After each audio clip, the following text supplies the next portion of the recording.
Forget everything you thought you knew about human migration, because leaving Africa wasn't a bold adventure. It was a desperate escape from a continent that was trying to kill you.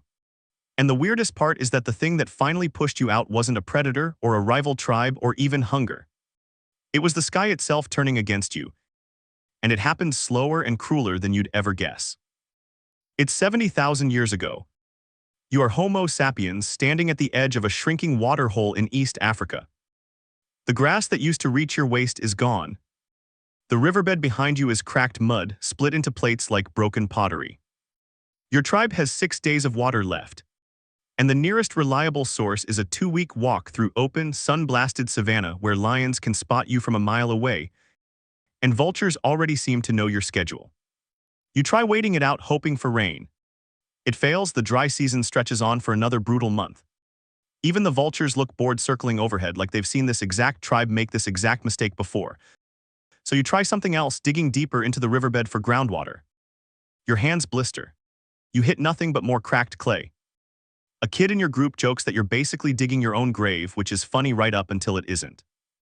Here's the twist: this wasn't a random bad year.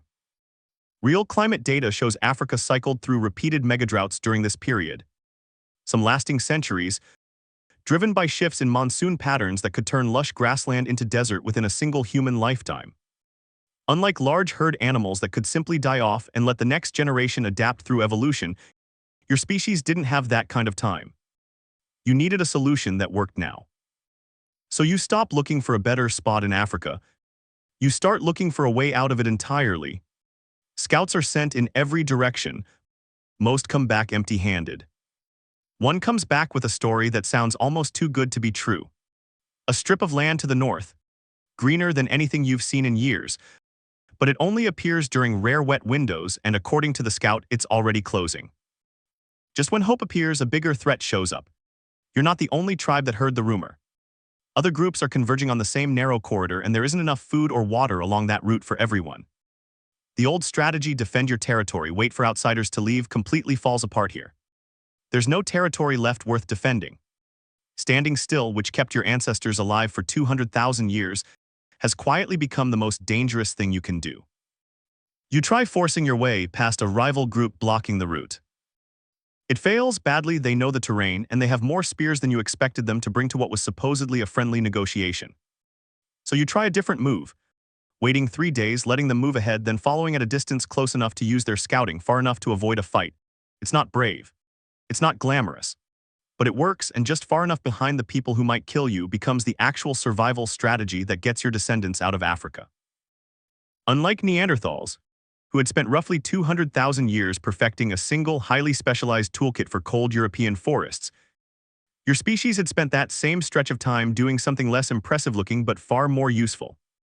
Constantly changing diet, tools, and social alliances in response to Africa's unstable climate.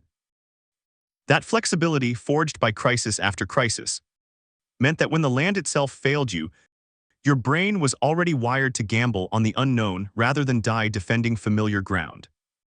By generation 10, your descendants are a few hundred people scattered along the Arabian coastline, eating shellfish and following the coast because it's the one resource that doesn't seem to run out. By generation 200, their populations stretching from the Levant into South Asia, a network of humans who will never meet each other, connected only by the same desperate walk their ancestors made, and the same stubborn refusal to stay somewhere that stopped working. You'd think leaving Africa would be the hard part, and everything after would get easier. Nature disagrees.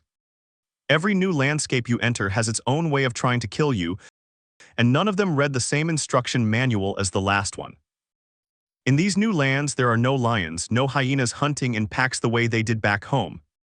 That threat is gone, but it's replaced almost immediately by something worse: other humans. Neanderthals are already living across Europe and Asia, and they know this terrain, this weather, and these animals far better than any newcomer ever could.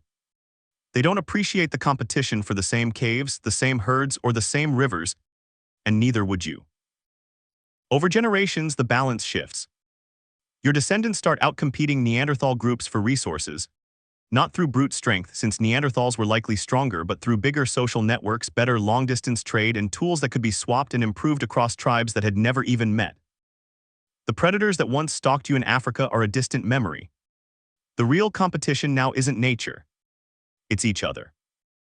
You've gained territory, tools, and numbers your ancestors back in that dried-up riverbed could never have imagined. But something else hasn't caught up. You're now scattered across 3 continents, in populations that will drift apart for tens of thousands of years, and the place your journey started, the tribe, the water hole, the home your grandparents' defended, is somewhere your own descendants will never see, know, or return to. And here's the part almost nobody mentions. This wasn't even the first attempt. Evidence shows earlier groups of humans left Africa tens of thousands of years before this wave and vanished without a trace. You don't know that. You just know your route worked when theirs, whoever they were, apparently didn't.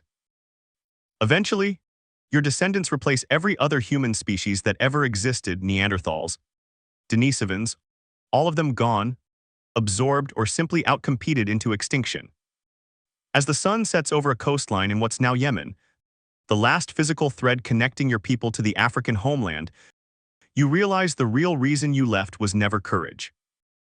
It was that staying had quietly become impossible. And by the time anyone noticed, you were already gone, scattered across a world that had no idea you were coming.